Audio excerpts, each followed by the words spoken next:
ನಮಸ್ಕಾರ. ಚಿನ್ನದ ಬೆಲೆ ಜಾಸ್ತಿ ಆಗಿದೆ, ಇವತ್ತು ಕೂಡ ಜಾಸ್ತಿ ಆಗುತ್ತೆ. ಇದರಿಂದ ಬಹಳ ದೊಡ್ಡ ಕತೆ ಇದೆ. ಏನಕ್ಕೆ ಇಷ್ಟೊಂದು ಚಿನ್ನದ ಬೆಲೆ ಏರಿಕೆ? ನಾನು ಲಾಸ್ಟ್ ಟೈಮ್ ಅಲ್ಲೇ ಹೇಳ್ತಿದ್ದೆ ನಿಮ್ಗೆ, ಜಾನ್ವರಿ ತಿಂಗಳಲ್ಲಿ ಆಗಿರುವಂತ ದೊಡ್ಡ ದೊಡ್ಡ ಬೆಳವಣಿಗೆ ನಾವು ಚಿನ್ನದಲ್ಲಿ ನೋಡಿದಾಗ ಅಂತ ಮೇಜರ್ ಆಗಿ ಏರಿಕೆ ಆಯ್ತು, ಅಂತ ಮೇಜರ್ ಆಗಿ ಇಳಿಕೆ ಆಯ್ತು. ಇನ್ನ ಫೆಬ್ರವರಿ ತಿಂಗಳ ಬಗ್ಗೆ ಮಾತಾಡಿದ್ರೆ ಕ್ರಮೇಣವಾಗಿ ಈ ತಿಂಗಳು ನಮ್ಗೆ 50-50 ಇತ್ತು. ಜಾನ್ವರಿಯಲ್ಲಿ ತುಂಬಾ ಏರಿಕೆ ಆಯ್ತಾ, ಸಿಕ್ಕಾಪಟ್ಟೆ ಏರಿಕೆ, ನಿಮ್ಗೆ ಗೊತ್ತು ಎಷ್ಟೆಷ್ಟು ಮಟ್ಟಿಗೆ ಹೋಯ್ತು ಅಂತ.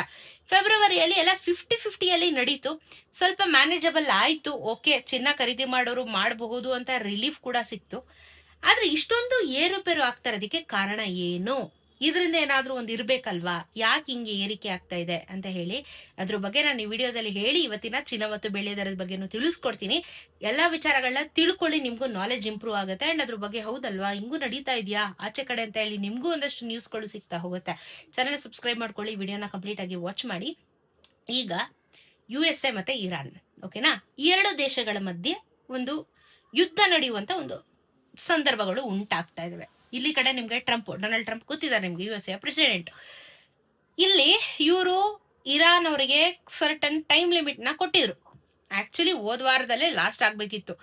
ಇವರೇನೋ ಬೇಡಿಕೆ ಇಟ್ಟಿದ್ದಾರೆ. ಯಾಕಂದ್ರೆ ಫಾರಿನರ್ಸ್ ಎಲ್ಲಾನು ಬೇರೆ ಬೇರೆ ದೇಶದಲ್ಲಿ, ಇವಾಗ ನಾವು ಇಂಡಿಯಾ ಬಿಟ್ಟು ಬೇರೆ ದೇಶದಲ್ಲಿ ಹೆಂಗೆ ಕೆಲಸ ಮಾಡಕ್ ಹೋಗ್ತೀವಿ, ಅದೇ ರೀತಿ USA ಇಂದ ಇರಾನ್ ಅಲ್ಲಿ ತುಂಬಾ ಜನ ಕೆಲಸ ಮಾಡ್ತಾ ಇದ್ದಾರೆ. ಅಂಡ್ ಇರಾನ್ ಅಲ್ಲಿ ಇರೋರು USA ಅಲ್ಲಿ ಕೆಲಸ ಮಾಡ್ತಾ ಇದ್ದಾರೆ.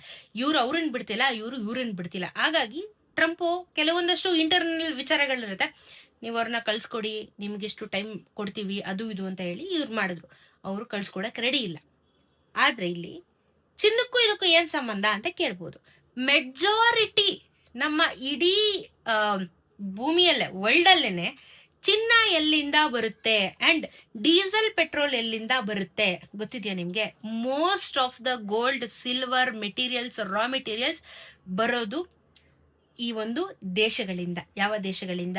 ಇರಾನ್, ಇರಾಕ್, ಅಫ್ಘಾನಿಸ್ತಾನ, ಎಲ್ಲ ಸೌದಿ ಸೈಡ್ ಇಂದ ಬರುವಂತದ್ದು. ಯಾಕಂದ್ರೆ ಇಲ್ಲಿ ಇವ್ರಿಗೆ ಸಮುದ್ರ ಜಾಸ್ತಿ ಇದೆ, ಮರಳು ಜಾಸ್ತಿ ಇದೆ, ಎಲ್ಲ ಇಲ್ಲಿ ಉತ್ಪನ್ನಗಳು ಜಾಸ್ತಿ ಇರುತ್ತೆ. ಅಲ್ಲಿಂದ ಥ್ರೂ ಪೈಪ್ಲೈನ್ ಮುಖಾಂತರ ನಮಗೆ ಪೆಟ್ರೋಲು, ಡೀಸೆಲ್ ಎಲ್ಲ ಬರ್ತಾ ಇರುತ್ತೆ, ಎಲ್ಲಾ ದೇಶಕ್ಕೂ ಸ್ಪ್ರೆಡ್ ಆಗ್ತಾ ಇರುತ್ತೆ. ಚಿನ್ನ ಎಲ್ಲ ಜಾಸ್ತಿ ಅಲ್ಲಿ, ನಿಮ್ಗೆ ಗೊತ್ತು, ದುಬೈಗೆ ಹೋದ್ರೇನೆ ಚಿನ್ನ ನೋಡಿರ್ತೀರಿ, ಎಷ್ಟು ಚಿನ್ನ ನೋಡಿರ್ತೀರ.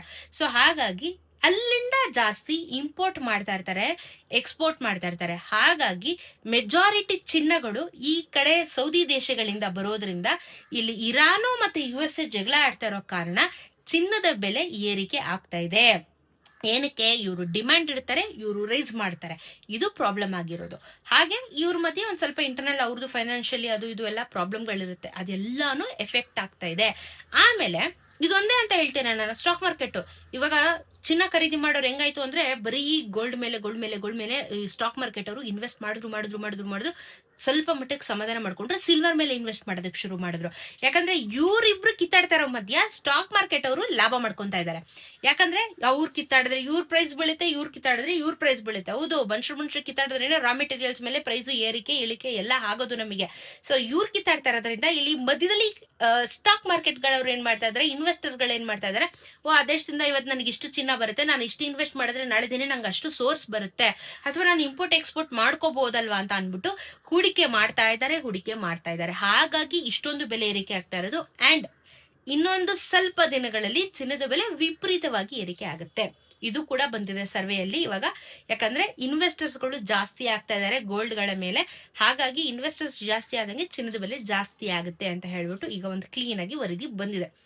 ಇವರು ಜಗಳ ಮಾಡ್ತಾರೋ, ಯುದ್ಧ ಮಾಡ್ತಾರೋ, ಏನ್ ಮಾಡ್ತಾರೋ ಗೊತ್ತಿಲ್ಲ. ಆದ್ರೆ ಚಿನ್ನದ ಬೆಲೆ ಆಲ್ ಓವರ್ ವರ್ಲ್ಡ್ ಜಾಸ್ತಿ ಆಗುತ್ತೆ. ಇದು ಬರೀ ಇಂಡಿಯಾ ಅಥವಾ ಬೆಂಗಳೂರು ಕರ್ನಾಟಕ ಅಲ್ಲ, all over the world. Because ನಾನು ಹೇಳ್ದಲ್ಲ, majority of the gold, raw materials, petrol, diesel ಹೋಗೋದು ಈ ಜಾಗದಿಂದ ಎಲ್ಲಾ ದೇಶಗಳಿಗೂ ಸ್ಪ್ರೆಡ್ ಆಗುತ್ತೆ. ಸೊ ಒಂದರ ಇಂಪ್ಯಾಕ್ಟ್ ಎಲ್ಲಾದ್ರ ಮೇಲೂ ಎಫೆಕ್ಟ್ ಬೀಳುತ್ತೆ. ಸೊ ಇದು ವಿಚಾರ. ಹಾಗಾಗಿ ಚಿನ್ನದ ಬೆಲೆ ಇಷ್ಟೊಂದು ಏರಿಕೆ ಆಗ್ತಾ ಇರೋದು. ಇವತ್ತು ಏರಿಕೆ ಆಗಿದೆ, ನೋಡೋಣ, ದೊಡ್ಡ ಮಟ್ಟದಲ್ಲಿ ಏರಿಕೆ ಆಗಿದೆ. ಇವತ್ತು 24 ಕ್ಯಾರೆಟ್ ಚಿನ್ನ 16,178 ರೂಪಾಯಿ ಆಗಿದೆ. 16,178 ರೂಪಾಯಿ. ನಿನ್ನೆ 16,135 ರೂಪಾಯಿ. 10 ಗ್ರಾಮಿನ ಚಿನ್ನಕ್ಕೆ 1,61,780. ನಿನ್ನೆ 1,61,350. ನೆನೆಗೂ ಇವತ್ತು 43 ರೂಪಾಯಿ ಏರಿಕೆ. 430 ರೂಪಾಯಿ 10 ಗ್ರಾಮಿನ ಚಿನ್ನಕ್ಕೆ 24 ಕ್ಯಾರೆಟ್ ಚಿನ್ನದಲ್ಲಿ ಏರಿಕೆ ಆಗಿದೆ. ಎಸ್, ಇನ್ನೂ ಜಾಸ್ತಿ ಆಗುತ್ತೆ. 22 ಕ್ಯಾರೆಟ್ ಚಿನ್ನ 14,830, ನೆನ್ನೆ 14,790. 10 ಗ್ರಾಮಿನ ಚಿನ್ನಕ್ಕೆ 1,48,300. ನೆನ್ನೆ 1,47,900. ನೆನ್ನೆಗೂ ಇವತ್ತಿಗೂ 40 ರೂಪಾಯಿ ಏರಿಕೆ, 400 ರೂಪಾಯಿ 10 ಗ್ರಾಮಿನ ಚಿನ್ನಕ್ಕೆ ಏರಿಕೆ ಆಗಿದೆ. 18 ಕ್ಯಾರೆಟ್ ಚಿನ್ನ ಇವತ್ತು 12,134 ರೂಪಾಯಿ, ನೆನ್ನೆ 12,101 ರೂಪಾಯಿ. 10 ಗ್ರಾಮಿನ ಚಿನ್ನಕ್ಕೆ 1,21,340, ನೆನ್ನೆ 1,21,010 ರೂಪಾಯಿ. ನೆನೆಗೂ ಇವತ್ತಿಗೂ 33 ರೂಪಾಯಿ ಏರಿಕೆ, 330 ರೂಪಾಯಿ 10 ಗ್ರಾಮಿನ 18 ಕ್ಯಾರೆಟ್ ಚಿನ್ನಕ್ಕೆ ಏರಿಕೆ ಆಗಿದೆ. ಸೊ ಬೆಳ್ಳಿಯ ದರದಲ್ಲಿ ಇವತ್ತು ಕಮ್ಮಿ ಆಯ್ತು. ಚಿನ್ನ ಹೇಳದಲ್ಲ, ಚಿನ್ನದ ಮೇಲೆ ಇನ್ವೆಸ್ಟರ್ಸ್ ಜಾಸ್ತಿ ಆಗ್ತಾ ಇದ್ದಾರೆ, ಹಾಗಾಗಿ ಚಿನ್ನದ ಬೆಲೆ ಜಾಸ್ತಿ ಆಗ್ತಾ ಇದೆ. ಇವತ್ತು ಬೆಳ್ಳಿಯ ದರ 15,000 ರೂಪಾಯಿ 1 kgಗೆ ಕಮ್ಮಿ ಆಗಿದೆ. ಗ್ರಾಮಿಗೆ 15 ರೂಪಾಯಿ ಕಮ್ಮಿ ಆಗ್ಬಿಟ್ಟು 285 ರೂಪಾಯಿ ಇವತ್ತು ಗ್ರಾಮ್ ಆಗಿದೆ. 3 ಲಕ್ಷಕ್ಕೆ ಹೋಗಿತ್ತು, ಮತ್ತೆ ಕಮ್ಮಿ ಆಯ್ತು. ಒಂದೇ ದಿನದಲ್ಲಿ ಕಮ್ಮಿ ಆಯ್ತು, ಒಂದೇ ದಿನದಲ್ಲಿ ಜಾಸ್ತಿ ಆಯ್ತು. ಸೊ ಇವತ್ತು 285 ರೂಪೀಸ್ 1 ಗ್ರಾಮಿನ ಬೆಳ್ಳಿ ನಿಮ್ಗೆ ಆಗುತ್ತೆ. 2,85,000 ರೂಪಾಯಿ 1 kg ಬೆಳ್ಳಿಗೆ ಆಗುತ್ತೆ. ಸೊ ಇದು ವಿಚಾರಗಳು, ಚಿನ್ನ ಮತ್ತು ಬೆಳ್ಳಿ ಯಾಕೆ ಇಷ್ಟೊಂದು ಏರಿಕೆ ಇಳಿಕೆ, ಯಾಕೆ ಮಾರ್ಕೆಟ್ ವ್ಯಾಲ್ಯೂ ಹಿಂಗಾಗ್ತಿದೆ ಅನ್ನೋದಕ್ಕೆ ಇದೆ ರೀಸನ್ಸ್. ತಿಳ್ಕೊಂಡಿದ್ದೀರಲ್ಲ? ಏನೇನು ಡೌಟ್ ಇದ್ರು ಕಮೆಂಟ್ ಅಲ್ಲಿ ತಿಳಿಸಿ. ಸಿಗೋಣ ಇನ್ನೊಂದಷ್ಟು ವಿಡಿಯೋಲಿ. ನಮಸ್ಕಾರ.